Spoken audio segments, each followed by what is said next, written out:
देखिए ब्रह्मपुत्र की सहायक नदी के बारे में हम लोग जानते हैं। ब्रह्मपुत्र की कितनी सहायक नदी है? 8। तो सबसे पहले ये जानते हैं ब्रह्मपुत्र नदी कहाँ से निकलती है।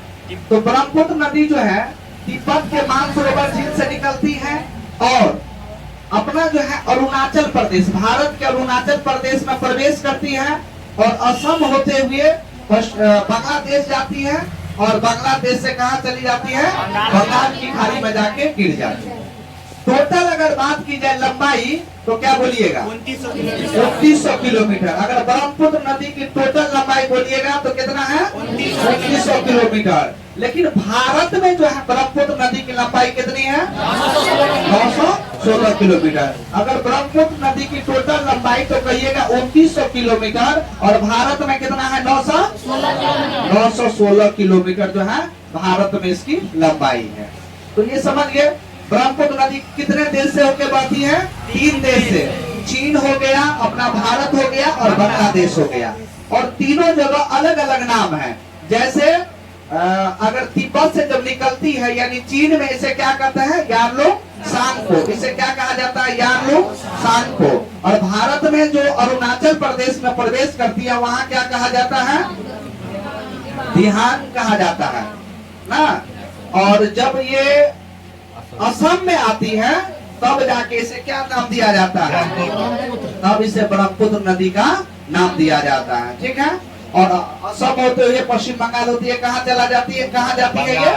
बंगाल की खाड़ी में जाके गिर जाती है, यानी कि बांग्लादेश होते हुए बंगाल की खाड़ी में गिर जाती है। आइए हम लोग जानते हैं कि ब्रह्मपुत्र नदी की 8 वो सहायक नदी है, इसके बारे में जानते हैं।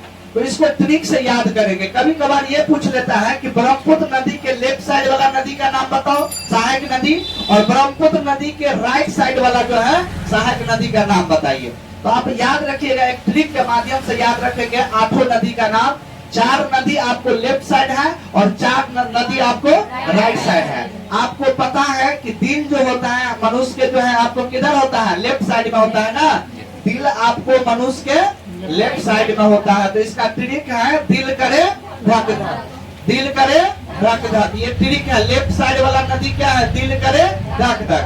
दी से आप क्या बोलोगे? दिबांग नदी। दी से हो गया आपको दिबांग नदी। लौ से हो गया आपको लोहित नदी, लोहित नदी। करे से हो गया आपको क्या बोलोगे? कोपिली नदी, कोपिली नदी। और आप धक धक से क्या याद रखोगे? धनसिरी नदी। कौन सा नदी? धनसिरी नदी। दिल करे धक धक। दी से दिबांग नदी, लौ से लोहित नदी, करे से कोपिली नदी, धक धक से धनसिरी नदी। अब आप याद करोगे राइट साइड। राइट साइड याद रखोगे तीसमासु, तीसमासु। ती मतलब हो गया तीस्ता नदी, ती मतलब हो गया तीस्ता नदी। मतलब हो गया आपको संकोश नदी, संकोश नदी, संकोश नदी। माँ मतलब हो गया मानस नदी, मानस नदी। सु मतलब हो गया सुवनश्री, सुवनश्री, सुवनश्री नदी। ठीक है। ये 4 गो नदी राइट साइड और 4 गो नदी लेफ्ट साइड। ये 8 गो सहायक नदी है। अब आपको जैसे पूछे 8 नदी में से पूछे तो आप बता दीजिएगा कि निम्नलिखित में से कौन सा ब्रह्मपुत्र नदी की सहायक नदी है। तो 8 में से जो पूछेगा बता दीजिएगा। लेकिन आपको ऐसे पूछेगा कि ब्रह्मपुत्र नदी के लेफ्ट साइड वाला सहायक नदी का नाम बताइए। तो आप क्या क्या बोलिएगा? दिल करे धक धक। दी मतलब बोलिएगा दिबांग नदी। लौ मतलब बोलिएगा लोहित को ही खूनी नदी भी कहा जाता है, लोहित नदी को। करे को मतलब हो गया कोपिली नदी। धक धक से याद रखिएगा धनश्री नदी, धक धक से धनश्री नदी। और इधर राइट साइड वाला नदी सुवनश्री, सॉरी तीसमासु। राइट साइड वाला नदी तीसमासु।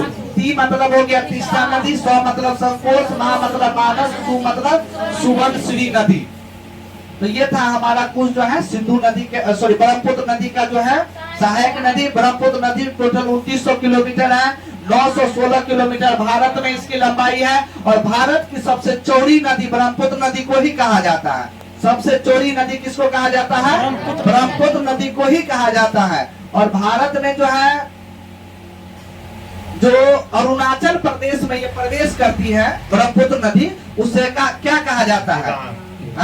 दिहांग कहा जाता है। और जो है निकलती है तिब्बत के मानसरोवर झील से, तो चीन में इसे क्या कहा जाता है, यालुंग सांगपो कहा जाता है। और भारत में आके ये नदी जब असम में प्रवेश करती है तब इसे ब्रह्मपुत्र नाम दिया जाता है। क्लियर? चलिए इतना ही था।